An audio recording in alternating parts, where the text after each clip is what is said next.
মা এবং পুত্র 5,500 বিজ্ঞানী, 5,500 বিজ্ঞানী এবং মা দুজনে মিলে, বেশি না, মাত্র 300 মিলিয়ন মার্কিন ডলার বাংলাদেশ থেকে বিদেশে পাচার করে দিয়েছে।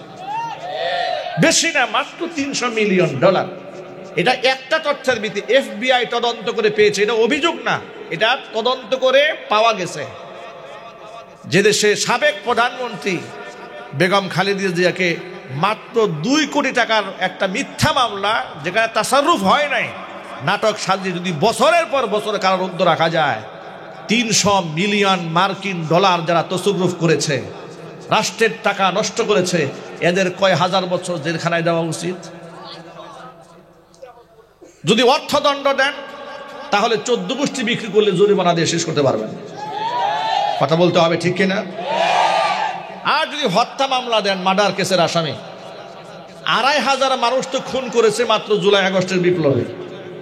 শাপলা চত্বরে অগণন মানুষ খুন করেছে, 57 জন মেধাবী সেনা অফিসারকে তারা হত্যা করেছে, অসংখ্য মাদ্রাসা বাংলাদেশ থেকে তারা বন্ধ করে দিয়েছে, দাড়ি এবং টুপিওয়ালা মানুষদেরকে মানুষের সামনে সন্ত্রাস এবং জঙ্গি হিসেবে উপস্থাপন করেছে, ভারতের পারপাসকে সার্ভ করতে গিয়ে রাষ্ট্রের স্বার্থকে ধ্বংস করে দিয়েছে, আলেম ওলামাদেরকে রাষ্ট্রের নিকৃষ্ট মানুষ হিসেবে উপস্থাপন করা হয়েছে। যার দরুন বাংলাদেশ স্বাধীন হওয়ার পর থেকে আজকে এই পর্যন্ত বাংলাদেশের কোনো আসামির সাথে এত জঘন্য আচরণ করা হয়নি, নিরপরাধ আলেমদের সাথে ওরা যে আচরণ করেছে। এই কথা কি সত্য না মিথ্যা? চিল্লায় বলেন।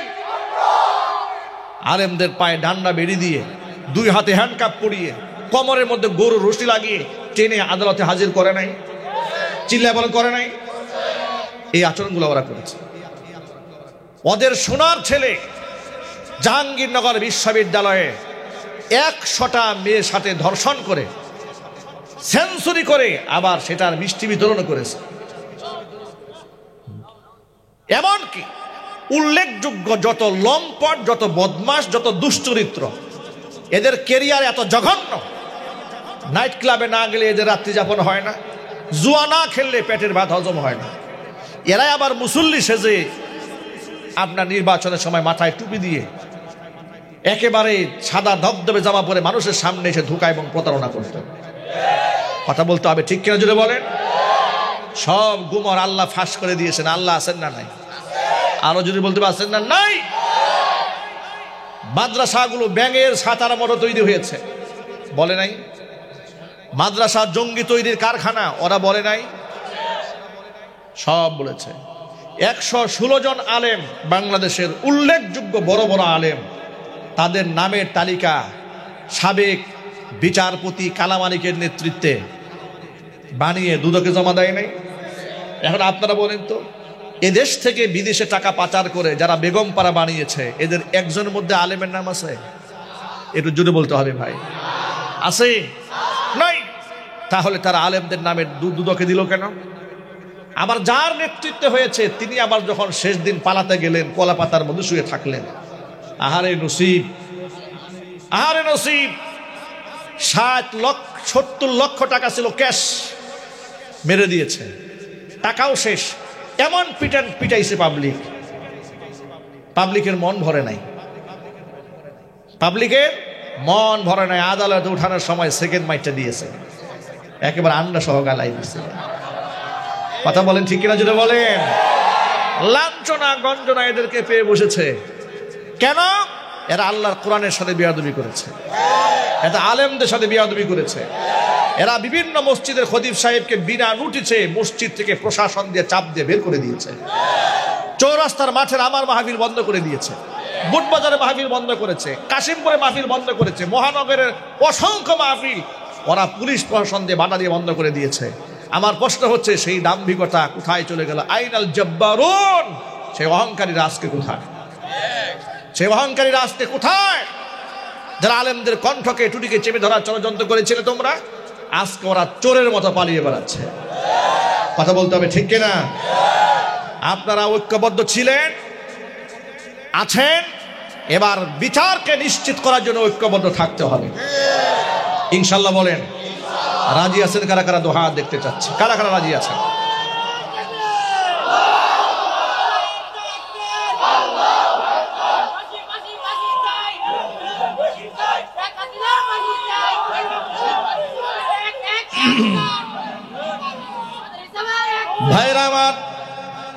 মূল কথায় ফিরে আসি। ১৫০০ বছর আগে রাহমাতুল লিল আলামিন বলেছেন, আল মারউ মা মান আহাব্বা ওয়া আনতা মা'আল্লাযী আহাবাবতা। পৃথিবীতে যার সাথে যার মোহাব্বত থাকবে, পরকালে সে তার সাথেই দাঁড়াবে। আলেম ওলামাদের সম্মান আপনি কেন করবেন না? কেন আলেমদের সাথে আপনি দুশমনি করেছেন? নবীজি সাল্লাল্লাহু আলাইহি ওয়াসাল্লাম বলেছেন, কুন আলিমান, সম্ভব হলে নিজে আলেম হও, আও মুতাআল্লিমান, আলেম হতে না পারলে অন্তত পক্ষে আলেমের ছাত্র হয়ে যাও। তাও যদি না পারো, আও মুস্তামিআন, আলেমের কথাকে গভীর মনোযোগ সহকারে শোনো, আও মুহিব্বান, অথবা আলেমকে দিল থেকে মোহাব্বত করো। ওয়ালা তাকুনিল খামিস, খবরদার তুমি ৫ম নম্বর হইও না, তাহলে ধ্বংস হয়ে যাবে। ৫ম নম্বর হচ্ছে, খবরদার তুমি আলেম বিদ্বেষী হয়ে যেও না, তাহলে তুমি ধ্বংস হবে। পৃথিবীর ইতিহাস বলেছে, বিগত জীবনে যত মানুষ আলেম বিদ্বেষিতা অন্তরে লালন করেছে, সকলকে আল্লাহ তাআলা লাঞ্ছনা গঞ্জনাদের জমিন থেকে বিদায় করেছে। আলেমরা হয়তো সাময়িক মুসিবতের মধ্যে ছিলেন, কিন্তু আলেমদের তো হারাবার কিছু নাই, ইমানদারের জীবনে তো খুয়াবার কিছু নাই। নবী করিম সাল্লাল্লাহু আলাইহি ওয়াসাল্লাম বলেছেন, আজাবাল লি আমরিল মুমিন, ইমানদার বান্দার বিষয়টি বড় আশ্চর্যজনক ব্যাপার। ইন্না আমরাহু কুল্লাহু লাহু খায়রুন, ইমানদারের জীবনের সকল কর্মই তার জন্য কল্যাণ বয়ে আনে। মনে মনে আপনি ভাবেন, হুজুর এটা কেমন কথা হলো, জীবনে কত মুসিবত আসে, আর এটা আবার কল্যাণ কেমনে হয়? ভালো জিনিস হাসিল হলে কল্যাণ হয় বুঝলাম, কিন্তু জীবনে মুসিবত তো আসে, সেটা কিভাবে কল্যাণ হয়ে যায়? ব্যবসা বাণিজ্য নষ্ট হয়ে যায়, দোকানে আগুন লেগে যায়, ঠিক কিনা বলেন? কত ক্ষতির সম্মুখীন আমরা হই, এটা আমাদের জন্য কল্যাণ কি করে হয়?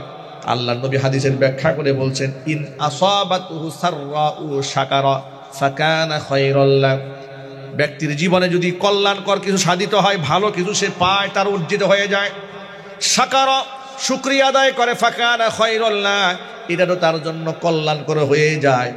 আর ওয়া ইন আসাবাতুহু দাররাউ সাবারা ফাকানা খায়রাল লাহু, যদি জীবনে কোনো মুসিবত আসে, মুসিবতে হতাশ হয় না, বেচैन হয়ে যায় না, অস্থির হয়ে যায় না, হয়রান হয়ে যায় না, পেরেশান হইয়া আল্লাহকে গালি দেওয়া শুরু করে না, যা আল্লাহ কত নামাজ পড়ি, কত রোজা রাখি, হজ জাকাত কত কিছু আদায় করি, কিন্তু বিপদ তো আমাকে ছাড়ে না।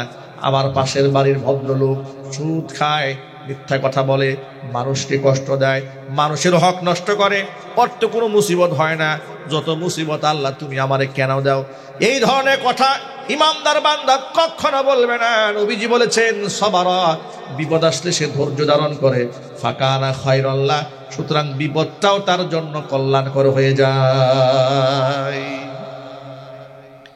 আবু বকর সিদ্দিক রাদিয়াল্লাহু তাআলা আনহু একদিন কোরআনে কারীমের আয়াত, ওয়া মান ইয়ামাল সুআন ইউজযা বিহি, পৃথিবীতে কোনো বান্দা যদি সামান্য গুনাহ করে, অবশ্যই তার প্রায়শ্চিত্ত ভোগ করতে হবে। আয়াতটা নাযিল হওয়ার পরে আবু বকর সিদ্দিক রাদিয়াল্লাহু তাআলা আনহু ভীত সন্ত্রস্ত হয়ে কোমরটা এমন ভাবে সোজা করলেন, তার মেরুদণ্ডের হাড় যেন ভেঙে যাচ্ছিল। আল্লাহর নবী সাল্লাল্লাহু আলাইহি ওয়াসাল্লাম আবু বকরকে জিজ্ঞেস করলেন, মা লাকা ইয়া আবা বকরিন সিদ্দিক, আবু বকর কি হয়েছে আপনার, আপনি হঠাৎ করে এরকম বেসামাল হয়ে গেলেন কেন? আবু বকর বলছেন, হে রাসূল, আমি বড় ভয় পেয়েছি, আমি তো আশ্চর্য হয়ে যাচ্ছি, আল্লাহ কত মারাত্মক কথা কোরআনে বলেছেন, মাইয়া আমাল সুআন ইউজযা বিহি, যদি একটি গুনাহ কেউ করে, আদনা থেকে আদনা হোক, ছোট থেকে ছোট হোক, যে কোনো গুনাহ করলেই যদি প্রায়শ্চিত্ত ভোগ করতে হয়। আমাদের জানা অজানা অসংখ্য গুনাহ ভাই আছে না? আরো জোরে বলেন, আমাদের তো গুনার তো শেষ নাই। আবু বকরের মতো মানুষ অস্থির হয়ে যাচ্ছে যে গুনার কারণে যে প্রায়শ্চিত্ত ভোগ করতে হয়, অবস্থাটা হবে কি? অস্থির হয়ে যাচ্ছে। আল্লাহ নবী সান্ত্বনা দিয়ে বলছেন, আবু বকর, আপনি যখন রাস্তায় চলেন, চলার পথে কি পায়ে হুঁচট খান না? বলে, হে রাসূল, খাই। আপনি যে চলার পথে হুঁচট খেলেন, আপনার এই হুঁচটের কারণে আপনার আমল নামার সগীরা গুনাহগুলো আল্লাহ এমনি মাফ করে দেয়। সুতরাং ইমানদার বান্দাদের জীবনে হারাবার কিছু নাই, খুয়াবার কিছু নাই। ইমানদার সব সময় ভরসা রাখে কার উপরে? যদি বলুন কার উপরে? আল্লাহর উপর ভরসা রাখলে আল্লাহ পাক তার জন্য যথেষ্ট হয়ে যায়। মান ইয়াতাওয়াক্কাল আলাল্লাহ ফাহুয়া হাসবুহ ওয়া মান ইয়াত্তাকিল্লাহা ইয়াজআল লাহু মাখরাজা ওয়া ইয়ারযুকুহু মিন হাইসু লা ইয়াহতাসিব। ভরসা যদি হয় আল্লাহর উপরে, আল্লাহই তার জন্য যথেষ্ট হয়ে যায়। যেই ব্যক্তি আল্লাহকে ভয় করে, তাকে অবলম্বন করে, আল্লাহ পাক ব্যক্তির জন্য মুক্তির রাস্তা খুলে দেন। জোরে বলেন সুবহানাল্লাহ। এই যে আজকে আমাদের সোনার ছেলেরা মাথায় পাগড়ি পেয়েছে, এরা কতটা সম্মানিত, কতটা মর্যাদার পাত্র পৃথিবীতে হয়েছে আপনারা আন্দাজও করতে পারবেন না। আমি 11 বছর বয়সে আল্লাহ আমাকে হাফেজ বানিয়েছেন। 11 বছর বয়সের পর থেকে আমার গোটা আজকে 38 বছর বয়স আমার চলে। এই 38 বছর পর্যন্ত জীবনে খুব কম মানুষ আমাকে নাম ধরে ডেকেছে। শিশুকাল থেকে এই লোকেরা হাফেজ সাহেব বলে সম্বোধন করত। সুবহানাল্লাহ বলেন। কিসের কারণে? কোরআনের কারণে। মসজিদে গিয়েছি, ছোট বাচ্চাদেরকে সামনে দেয় না, পিছনে ধাক্কা দিয়ে সরায় দেয়, আমাদেরকে টেনে হাফেজ সাহেব সামনে আসে। কোনো মজলিসে গিয়ে শিশুকালে গিয়েছি, হাফেজ হয়েছি মাত্র। মজলিসে গিয়েছি, এই হুজুরকে বসে দাও, হুজুর বলে সম্বোধন করেছে। বাবার বয়সের লোকেরা, দাদার বয়সের লোকেরা, নানার বয়সের লোকেরা আপনি বলে সম্বোধন করেছেন। এখনো পর্যন্ত অনেক উস্তাদেরা আপনি বলে সম্বোধন করেন। সুবহানাল্লাহ বলবেন না? কোরআনের সম্মানে মানুষকে আল্লাহ পাক সম্মানিত করেন। সাহাবায়ে কেরাম রাদিয়াল্লাহু তাআলা আনহুম আজমাইন, তাদের মধ্যে একজন সাহাবীর নাম ছিল উবাই ইবনে কাব রাদিয়াল্লাহু তাআলা আনহু।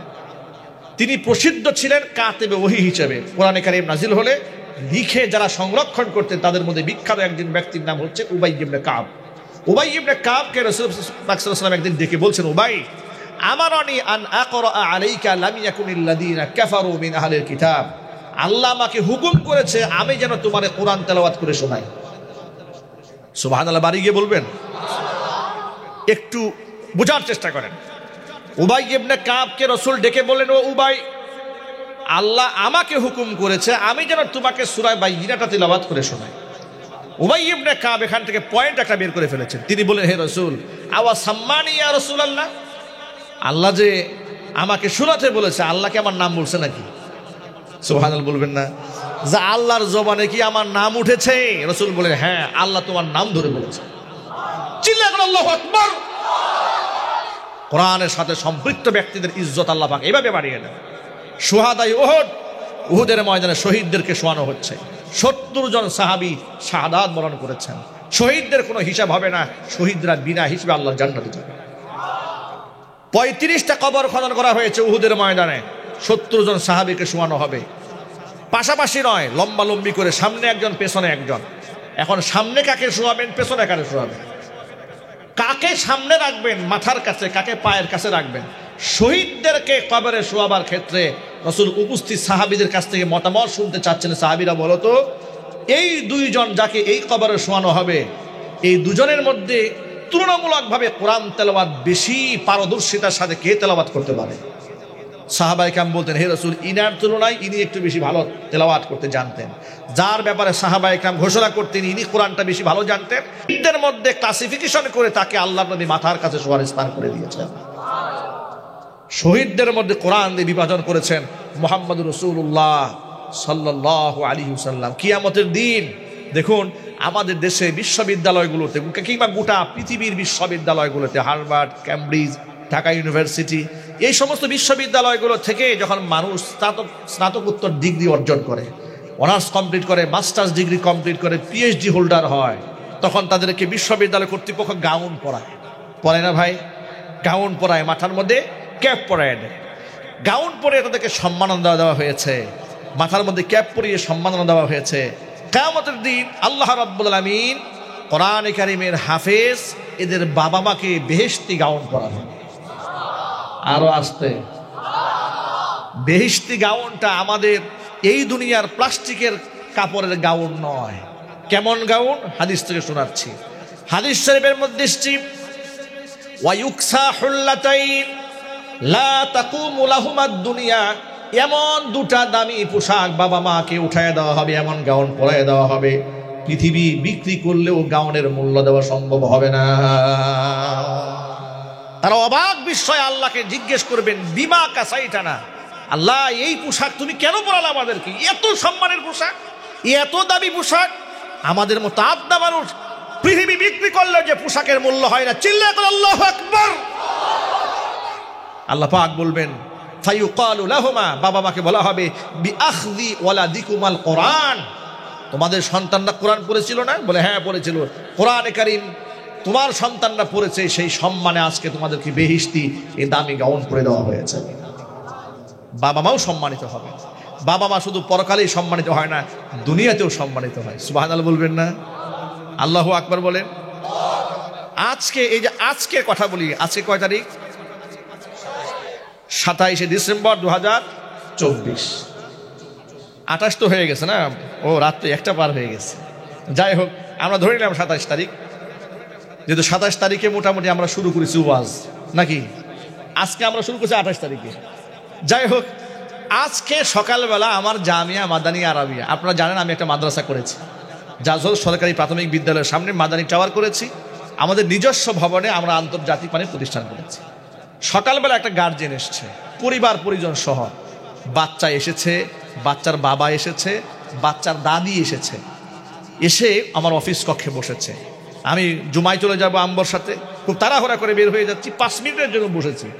বসার পরে ওই যে দাদি মুরব্বী, উনি সামনে আসছে, বয়স্ক মানুষ, হিজাব পরা, পর্দা করা, আসছে সামনে। এসে আমার দিকে অপলক নেত্রে তাকায় থাকে, বলে আমাকে বলছে বাবা, বলছে বাবা তোমাকে আমি ইউটিউবে খুব ওয়াজ শুনি, খুব ওয়াজ শুনি তোমাকে বাবা, তোমাকে আমি খুব দেখি, আমার খুব স্বপ্ন আল্লাহ পাক আমার নাতিকে তোমার মতো বানাই দিক। আমাকে বলতেছে। আবার বলতেছে অফিসে অনেক লোকজন ছিলেন, মাহফিল কর্তৃপক্ষ আসছে দাওয়াত দেওয়ার জন্য, সবার সামনে বলতেছে আহারে তুমি কোন মায়ের সন্তান, তুমি কোন মায়ের সন্তান, বারবার তিনি এই কথা প্রায় 3-4 বার বললেন। আপনারা আন্দাজ করেন পৃথিবীতে আমরা এমন কি আমল করলাম যে আমাদের বাপ মার জন্য মানুষ দোয়া করে? সুবহানাল্লাহ। তিনি বারবার বলছেন তুমি কোন মায়ের সন্তান, আমি তোমার মতো আমার নাতিকে বানাতে চাই, তোমার মাদ্রাসায় পড়াতে চাই, তুমি একটু আমার গরিব, আমার নাতি, আমরা গরিব মানুষ, একটু স্থান দেবে। আমি বললাম ঠিক আছে, অসুবিধা নেই। আমি তো বলেছি দরিদ্র মেধাবী হলে আমি নিজের পকেটে টাকা দিয়ে দেখে পড়াবো। আমি আমার দায়িত্বশীল শিক্ষককে বলেছি ওনাদের সাথে কম্প্রোমাইজ করে যেভাবে টাকা রাখা যায় ব্যবস্থা করেন। কিন্তু আমি যেটা বোঝাতে চাই, আপনারা একটু আন্দাজ করেন, একজন ভদ্র মহিলা, একজন বয়োবৃদ্ধ মানুষ ইউটিউবে বয়ান শোনেন, কোরআন শোনেন, তাফসীর শোনেন, নাতিকে মাদ্রাসায় দেওয়ার জন্য এসছেন, বারবার বলছে তুমি কোন মায়ের সন্তান, কেমন মায়ের সন্তান। সুবহানাল্লাহ বলেন। সামান্য আল্লাহর কথা বলার কারণে আল্লাহ তাআলা যদি এই পৃথিবীতে মানুষের অন্তরে এমন মহাব্বত দান করেন, কিয়ামতের মাঠে বাপ মার সম্মাননা দেখে অন্যান্য বাবা মারা কেমন আফসোসটা করবে। সুবহানাল্লাহ, সুবহানাল্লাহ। লোকেরা এই দেশে খুব গর্ব করে বলে আমার ছেলে কিন্তু এই আমেরিকার চান্স পেয়েছে, ইংল্যান্ডে যাচ্ছে, অক্সফোর্ডে চান্স পেয়েছে, ক্যামব্রিজে চান্স পেয়েছে, তারা বিদেশ থেকে ডক্টরেট করেছে। আপনাদেরকে ছোট্ট করে একটা ইতিহাস শোনায়, আপনাদের কষ্ট হচ্ছে ভাই? রাত অনেক হয়ে গেছে, আসলে এত রাত পর্যন্ত আপনাদের কষ্ট দেওয়া ঠিক হচ্ছে না, এরপরেও যেহেতু মনে পড়েছে বলে ফেলি।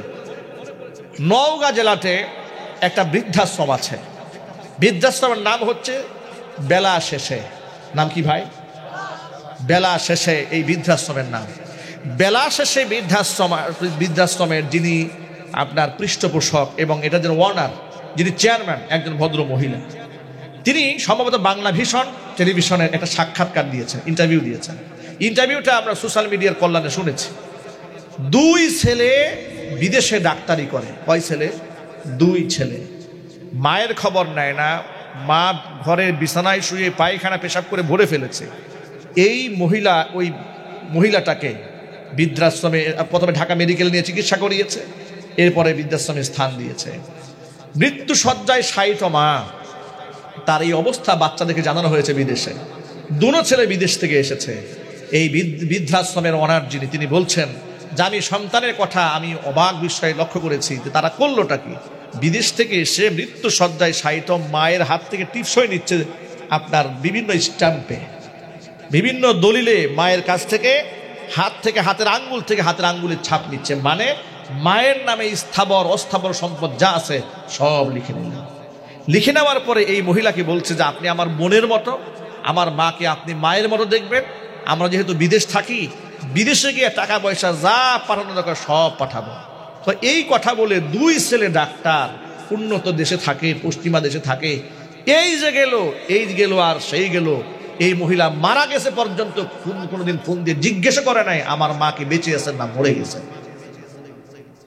এই পৃথিবীর চরম বাস্তবতা আমাদেরকে বারংবার চোখে আঙ্গুল দিয়ে দেখিয়েছে, কোরআন ছাড়া আপনি অন্ধ, আপনার সন্তান ভবিষ্যৎ অন্ধকার। ঠিক কিনা বলেন?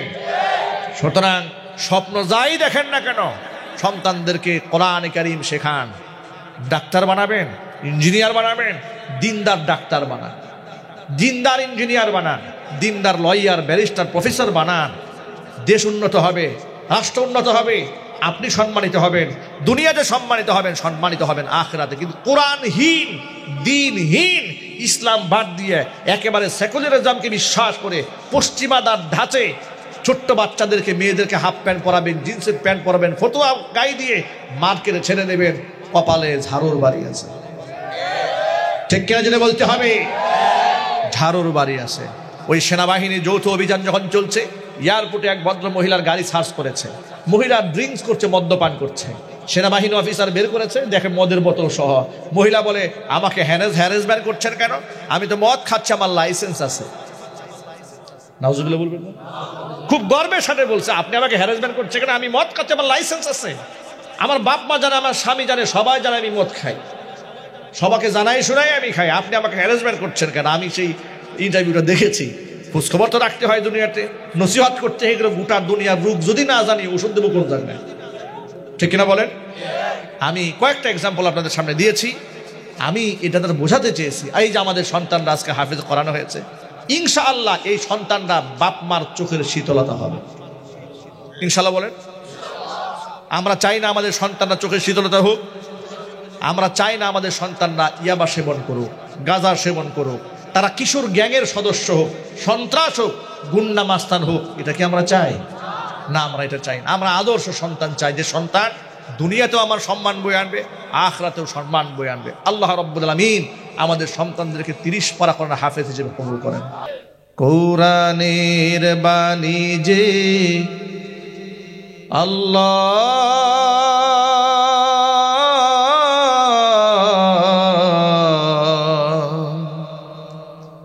আমাকে করেছে ব্যাকুল, আমাকে করেছে ব্যাকুল। কোরআনের বাণী যে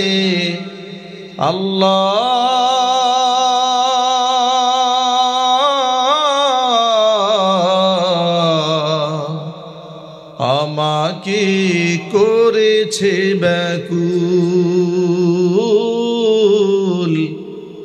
আমাকে করেছে ব্যাকুল। তাই তো এমন উথলে উঠি প্রাণ আমার হয় যে আকুল, আমাকে করেছে ব্যাকুল, আমাকে করেছে ব্যাকুল। সকল যুগের মানুষ জানে কি মহিমা আল কুরআনে, সকল যুগের মানুষ জানে কি মহিমা আল কুরআনে। এমন মধু পেয়ে হে আল্লাহ, এমন মধু পেয়ে হে আল্লাহ, চিনতে কি কেউ করে ভুল, চিনতে কি কেউ করে ভুল। কোরআনের বাণী যে আল্লাহ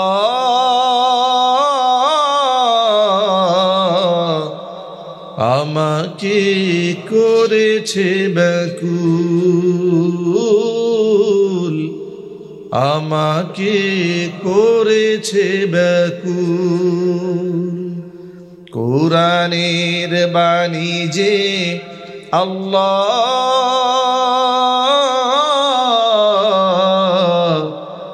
আমাকে করেছে ব্যাকুল, আমাকে করেছে ব্যাকুল, আমাকে করেছে ব্যাকুল।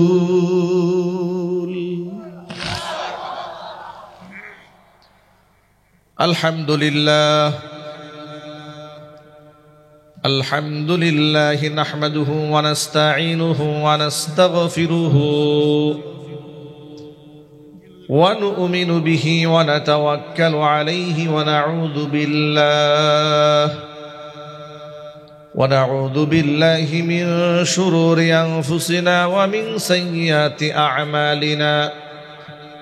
من يهده الله فلا مضل له ومن يضلله فلا هادي له ونشهد أن لا إله إلا الله وحده لا شريك له ونشهد أن سيدنا ونبينا وحبيبنا وشفيعنا ومولانا محمدا عبده ورسوله الذي أرسله بالحق بشيرا ونذيرا وداعيا إلى الله بإذنه وسراجا منيرا.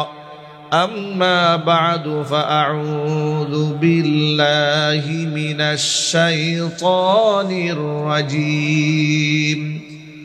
بسم الله الرحمن الرحيم. إن الله وملائكته يصلون على النبي يا أيها الذين آمنوا صلوا عليه وسلموا تسليما. اللهم صل على محمد وعلى آل محمد كما صليت على إبراهيم وعلى آل إبراهيم إنك حميد مجيد. اللهم بارك على محمد وعلى آل محمد كما باركت على إبراهيم وعلى آل إبراهيم إنك حميد مجيد. মহান আল্লাহ রাব্বুল আলামিনের দরবারে আলিশানে লাখ কোটি শুকরিয়া আদায় করছি যে মহান মুনিব প্রচন্ড দাপটশালী এক ক্ষমতাধর স্বৈরাচারীর স্বৈরাতন্ত্র থেকে, জুলুম থেকে, নির্যাতন থেকে, শোষণ থেকে, গুম থেকে, খুন থেকে, জুলাই আগস্টের বিপ্লবের গণ অভ্যুত্থানের মাধ্যমে আল্লাহ তাআলা আমাদেরকে মুক্তি দান করে স্বাধীনভাবে বাংলাদেশের এই সীমান্তে, স্বাধীন ভূখণ্ডে, স্বাধীন নাগরিক হিসেবে নিঃশ্বাস ফেলার তৌফিক আল্লাহ পাক আমাদের দান করেছেন। স্বাধীনভাবে কথা বলার পরিবেশ তৈরি করে দিয়েছেন। এখন থানা থেকে মাহফিলের পারমিশন আনতে হয় না। এখন মাহফিলে বয়ান করার সময় কেউ কানে কানে এসে বলে না, হুজুর দেশ বেশি একটা ভালো না, একটু সাবধানে কথা বললেন। কেউ এখন কোনো কর্তৃপক্ষ আমাদের কাছে আইডি কার্ডের ফটোকপি থানায় জমা দেওয়ার জন্য চায় না। কোনো ব্যক্তি আমাদেরকে এখন ইন্টেলিজেন্স ব্রাঞ্চ থেকে ডেকে নিয়ে আমাদের কাছ থেকে আমাদের বক্তব্যের কিংবা কর্মপদ্ধতির জবাবদিহিতা করতে চায় না। এই পরিবেশ আল্লাহ পাক আমাদের দান করেছেন। আপনারা খুশি না বেজার? কম না বেশি? হৃদয়ের সবটুকুন ভালোবাসা উজাড় করে আল্লাহ পাকের শেখানো ভাষায় শ্রদ্ধা জড়িত কণ্ঠে শুকরিয়া আদায় করছি। জবান ছেড়ে দিয়ে সকলে একযোগে বলছি আলহামদুলিল্লাহ। রব্বানা লাকাল হামদ হামদান কাসীরা তাইয়িবান মুবারাকান ফীহি। রব্বানা লাকাল হামদু কামা ইয়ানবাগি লিজালালি ওয়াজহিকা ওয়া আযীমি সুলতানিকা। আল্লাহ রাব্বুল আলামিন আজকের মাহফিলকে কবুল করুন। এই মাদ্রাসাকে আল্লাহ তাআলা কিয়ামত পর্যন্ত কবুল করুন। মাদ্রাসার সমস্ত হাজাত আল্লাহ তাআলা তার গায়েবে খাজানা থেকে মিটিয়ে দিন।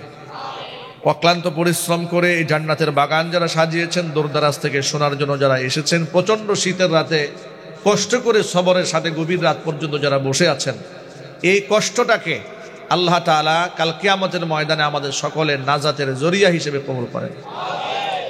প্রিয় বন্ধুগণ, কোরআনে কারিমের মধ্যে এমন কোনো শিক্ষা নাই যে শিক্ষা বলতে অসুবিধা হয়, এমন কোনো কথা কোরআনে নাই যে কথা বলতে গেলে শুনতে গেলে অশ্লীল বাক্য হয়, কিংবা হিংসা বিদ্বেষ জিঘাংসার আগুন জ্বলে, সমাজের মধ্যে অশান্তির সৃষ্টি হয়, সামাজিকতা নষ্ট হয়, ভ্রাতৃত্ব নষ্ট হয়, দেশদ্রোহিতা হয়, রাষ্ট্রদ্রোহিতা হয়, মানুষ খুন গুমের দিকে উদ্বুদ্ধ হয়, জঙ্গিবাদ কিংবা সন্ত্রাসবাদের দিকে মানুষ ধাবিত হয়, এমন কোনো শিক্ষা কি কোরআনে আছে?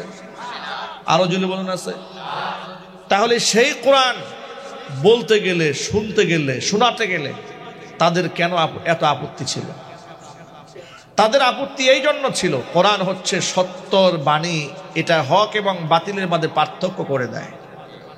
যদি কোরআনে কারিমের সমস্ত বক্তব্যগুলো অবলীলায় ওলামারা জাতির সামনে পেশ করেন, তাহলে মানুষের চোখের সামনে যে কালো পর্দা আছে সেই পর্দা খুলে যাবে, মানুষ সত্যকে উপলব্ধি করতে শিখবে, অসত্যের চাদর তাদের চোখের সামনে থেকে সরে যাবে।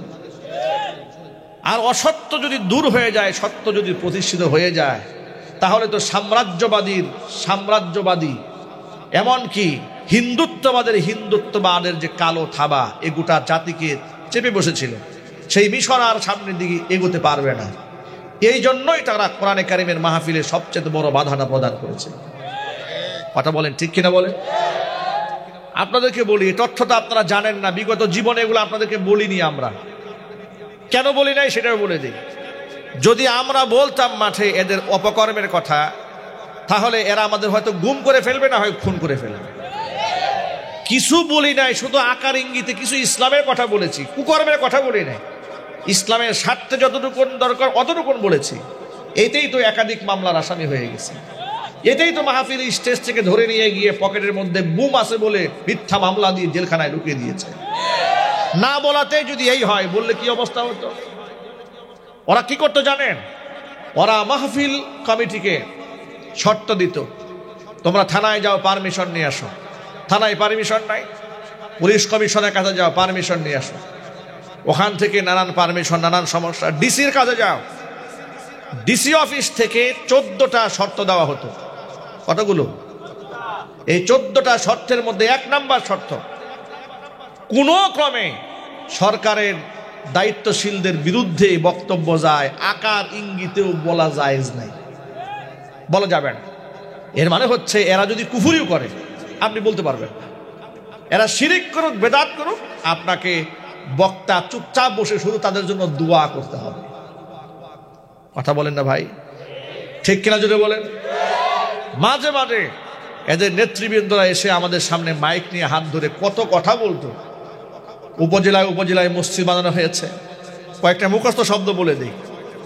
উপজেলায় মসজিদ বানানো হয়েছে, ইসলামিক ফাউন্ডেশন তৈরি করা হয়েছে, এরপরে ইস্তেমার মাঠের জায়গা প্রদান করা হয়েছে।